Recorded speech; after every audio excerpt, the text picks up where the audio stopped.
Hey everybody! Today we're going to make some paper beads. You will know you're successful when you roll a triangle of paper around something and glue it to make it into a bead. Don't worry if you don't have glue. I'm going to teach you how to make your own. If you have string of some kind, you can use your beads to make something like a necklace or a bracelet. You can use any type of paper to make a bead. Newspaper, coupon, scrap paper, plain paper that you decorate, or my favorite, use a magazine page. I love magazine pages the most because they're smooth and shiny and usually packed with color. Whatever paper you find, the first thing to do is to cut or tear it into long, skinny triangles like this. There are many ways to get the paper into triangles. The first way is to cut one triangle out and then use it to trace triangles onto the paper. I call that a tracer. However wide the bottom of the triangle is how wide your bead will be at the end. Make sure that your tracer fits the paper you found. Then use a pen or pencil or a marker to trace triangles onto the paper. The most efficient way to do it, or the way that will waste the least amount of paper, is to pack the triangles right next to each other on the paper so that they share edges. So watch how I flip the tracer the other way so that I can easily trace the triangle next to it, and it shares an edge.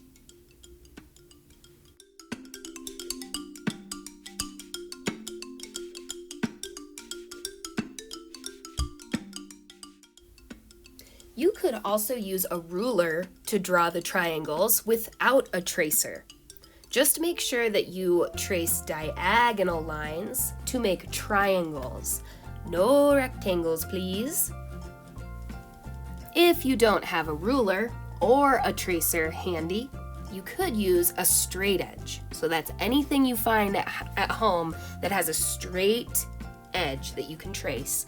A book, picture frame, another straight piece of paper. Use it to draw straight diagonal lines that finish the triangles. If you have none of those things going on, you could also just draw freehand triangles. That would work too. But at the end, your paper should have a bunch of triangles drawn on them like this. Next is to cut or tear the triangles apart.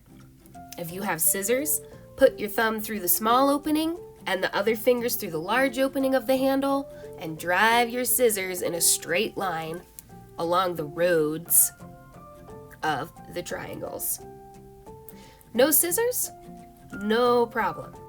If you don't have scissors, fold the paper along the black line back and forth and crease the paper with your fingernails. When it's really good and folded, then you can tear off the triangle. To tear it off, lay the paper flat on the table, put your hands flat on either side of the folded line, start from the top, and slowly pull the paper apart, inch by inch, until you reach the bottom. One last way to tear the paper into triangles is to use a ruler or a hard straight edge. So fold the paper back and forth and crease, and then lay your ruler or straight edge on the fold you just made. Hold down the ruler all the way from top to bottom with one hand and use your other hand to pull up on the paper to tear it inch by inch from top to bottom down the ruler until you get to the end. Now that we have our triangles, it's finally time to make the beads. You will need to wrap the triangles around something. A straw is the very best thing, or a round pen or pencil, or even a toothpick would work for wrapping, although the toothpick bead opening is going to be much smaller. I will show you the straw first. Take a triangle of paper. Start at the bottom of the triangle, the fat part. Place your straw at the bottom and wrap the tail of the paper around the straw.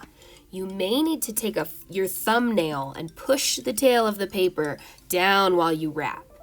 You want to wrap about 2 times around and make sure that tail is wrapped up good. Next, take some glue and put just a little bit of glue, 1 stripe, all down the rest of the triangle. Then continue wrapping the rest of the triangle around and around until you reach the point. Add just a tiny bit more glue for the point and hold it down for about 10 seconds, or as long as it takes to make it stay. Our bead is done, but we want to do the slide test on it before it dries.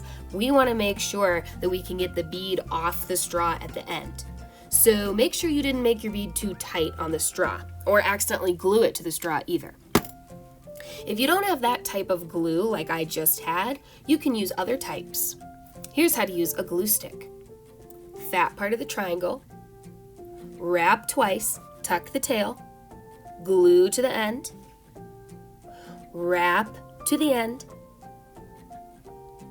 and add a little extra glue for the point. Make sure that you do the slide check. Oh, I made that one a little tight, but it'll work. And there you go. 2 beads done. If you don't have any type of glue at all, you can make your own glue. All you have to do is mix a little bit of flour with a little bit of water and mix it up. When it's runny, it's ready to use as glue. You might want to use a Q-tip or a paintbrush or your finger to get your homemade glue onto the bead, but it works perfectly.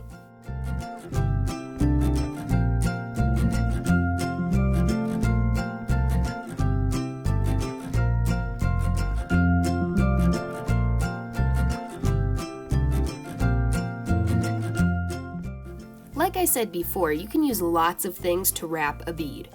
You don't need a straw necessarily. You could use a pen, pencil, a crayon, a marker, a toothpick, or anything that you can wrap around. The skinnier your wrapping object is, the smaller the bead opening will be, and the more challenging it is. The toothpick was hard because it was so small.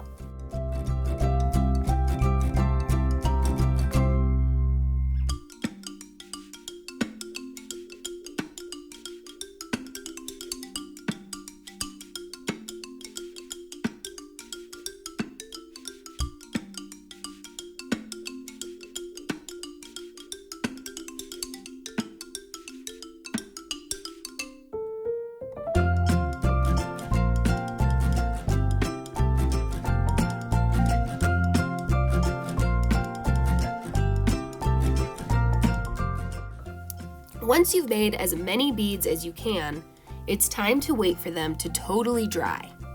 I would say an hour or 2. When they're ready, slide the beads off of the wrapping object, and there you have it, paper beads.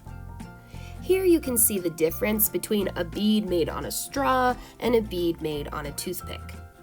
Next, if you can, find yourself some string to make your beads into a wearable accessory like a necklace or a bracelet. Try to find string that will fit your bead. Like for this toothpick bead, I need something really skinny. And make sure that your string is long enough to slide over your head or over your hand without having to untie it or cut it off. Some ideas for string are shoelaces, dental floss, or fishing line.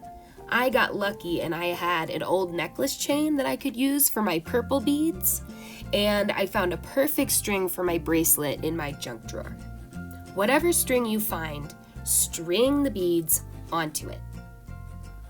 Again, make sure that your necklace, if you make a necklace, is big enough to slide over your head without untying, and your bracelet is big enough to slide over your hand without untying or cutting it.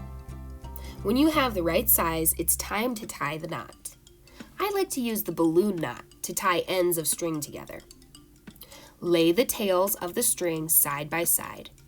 Wrap the 2 tails around your fingers to make a loop. Tuck the tails into the loop both at the same time together and pull the knot tight. Cut any extra string that's too long, and there you go. My paper bead jewelry is done. Please show me what you made with the Flipgrid. I would love to see what amazing paper jewelry you design. And I will see you next time. Bye-bye.